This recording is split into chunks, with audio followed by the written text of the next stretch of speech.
کیا آپ سوچ سکتے ہیں کہ آپ دنیا کے سب سے ٹھنڈے اور خطرناک علاقے میں پھنس گئے ہیں، جہاں نہ کوئی مدد ملتی ہے، نہ کوئی راستہ دکھائی دیتا ہے۔ آپ ایک ٹرپ پر ہیں اور آپ کا شپ برف میں دب کر ڈوب گیا ہے۔ آپ کے پاس نہ کھانا ہے نہ پانی، اور ہر دن آپ کو لگتا ہے کہ شاید یہ آپ کا آخری دن ہوگا، لیکن آپ کو صرف ایک چیز زندہ رکھتی ہے: امید۔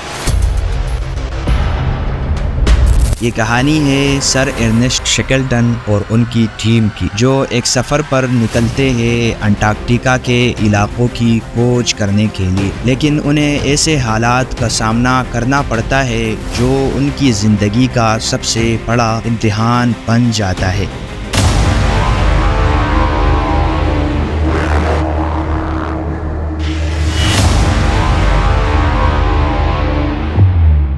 1914 یورپ میں ورلڈ وار 1 کے شروع ہونے سے پہلے سر ارنسٹ شیکلٹن نے ایک ڈیرنگ پلان بنایا انٹارکٹیکا کو کراس کرنے کا۔ یہ دنیا کا سب سے ٹھنڈا اور بے رحم علاقہ ہے، جہاں ٹیمپریچر -50 سے بھی نیچے چلا جاتا ہے اور ہوائیں اتنی تیز چلتی ہے کہ انسان کا جسم پتھر کی طرح سوکھ جائے اور آنکھیں تھوڑی دیر کے لیے اندھی ہو جاتی ہے۔ شیکلٹن کا مقصد تھا دنیا کا پہلا ٹرانس انٹارکٹک کراسنگ کرنا، اور اس کے لیے انہوں نے اپنی 27 لوگوں کی ٹیم بنا کر ایک سمندری جہاز میں سفر کرنا شروع کیا، جس کا نام انڈورینس رکھا گیا۔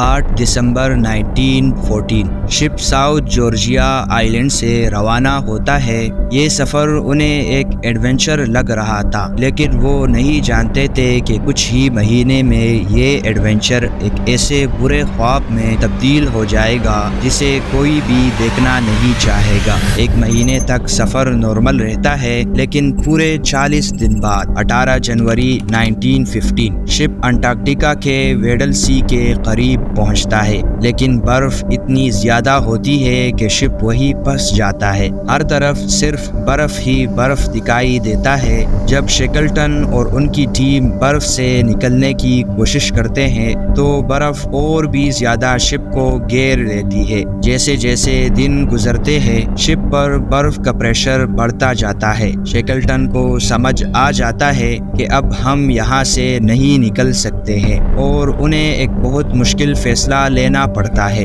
وہ اپنے ٹیم کے ساتھ شپ کو چھوڑ کر برف پر اپنی زندگی بچانے کے لیے کیمپ لگانے کا فیصلہ کرتے ہیں، لیکن اصل مشکل اب شروع ہونے والی تھی۔ برف کے بیچ میں شپ کو دبا دیکھ کر ان کی امید بھی جیسے برف کی طرح پگھلنے لگی تھی۔ 21 نومبر 1915 شپ کا سٹرکچر اتنا ویک ہو چکا تھا کہ وہ اب ٹوٹ کر دریا میں ڈوب جاتا ہے۔ اب شیکلٹن اور ان کی ٹیم کے پاس کچھ لائف بوٹس اور تھوڑا سا سامان رہ گیا تھا، اور انٹارکٹیکا کا یہ ایکسٹریم کولڈ انہیں ہر دن برداشت کرنا پڑ رہا تھا۔ جب شپ ڈوب گیا تو انہوں نے کیمپ لگایا اور اپنی بچت کا سامان جمع کیا۔ ان کے پاس صرف سیل اور پینگوئنز کا تھوڑا بہت گوشت تھا جو انہیں شکار کر کے ملا تھا۔ ٹیمپریچر اتنا زیادہ گر جاتا ہے کہ ان کا پانی تک جم جاتا ہے، اور ہر روز انہیں زندہ رہنے کے لیے اپنے ارادوں سے لڑنا پڑتا ہے۔ ہر رات وہ یہ سوچ کر سوتے ہیں کہ کیا ہم کل زندہ بچیں گے۔ آخرکار 24 اپریل 1916 شیکلٹن کو سمجھ آ گیا تھا کہ اگر وہ یہاں رکتے ہیں تو سب مارے جائیں گے۔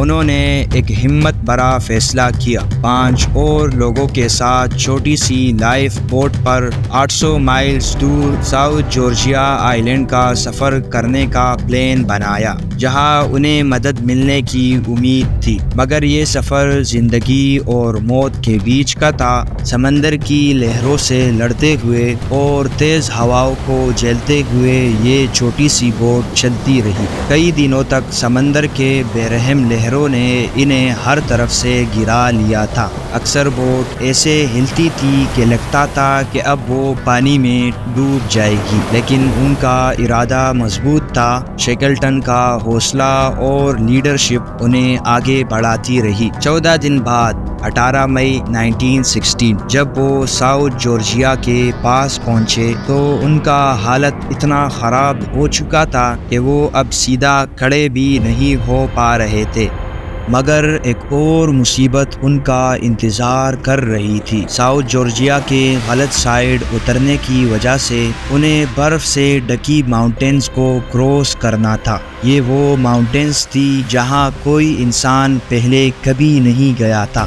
ان کے پاس کوئی میپ نہیں تھا اور نہ ہی کوئی سیفٹی ایکوپمنٹس تھے، بس ایک امید تھی کہ زندہ رہنے کے لیے کچھ بھی کرنا پڑے گا۔ 2 دن کے بعد شیکلٹن اور ان کی ٹیم ماؤنٹینز کو کراس کرنے میں کامیاب ہو جاتے ہیں۔ ساؤتھ جارجیا کے ویلنگ اسٹیشن پہنچنے کے بعد انہوں نے ترنت ایک ریسکیو مشن آرگنائز کیا، لیکن یہ سفر آسان نہیں تھا۔ پچھلے 4 مہینے سے ان کی ٹیم ان کا انتظار کر رہی تھی اور انٹارکٹیکا کے بے رحم ویدر میں ان کی حالت دن بدن خراب ہو رہی تھی۔ 40 اگست 1916 شیکلٹن اپنی ٹیم تک واپس پہنچ جاتا ہے، لیکن اس وقت تک ان کا حوصلہ ٹوٹ چکا تھا۔ جب وہ اپنی ٹیم کے سامنے آئے، وہ لمحہ اتنا ایموشنل تھا کہ سب لوگ رو پڑے۔ 4 مہینے کا انتظار اور اتنی مشکلات کے بعد انہوں نے اپنے سبھی ٹیم ممبرز کو زندہ بچا لیا۔ یہ ایکسپیڈیشن انسانی ہسٹری کا سب سے بڑا ریسکیو مشن بن گیا۔ سر ارنسٹ شیکلٹن نے ایک بھی ٹیم ممبر کی جان نہیں جانے دی اور انہوں نے یہ ثابت کر دیا کہ جب تک انسان کا حوصلہ مضبوط ہو کچھ بھی ممکن ہے۔ اسکرین پر آپ کے لیے کچھ اور ویڈیوز ہے، انہیں دیکھنا نہ بھولیے گا۔ تو اسی کے ساتھ اپنی اس ویڈیو کو اینڈ کرتے ہیں اور ملتے ہیں نیکسٹ ویڈیو میں۔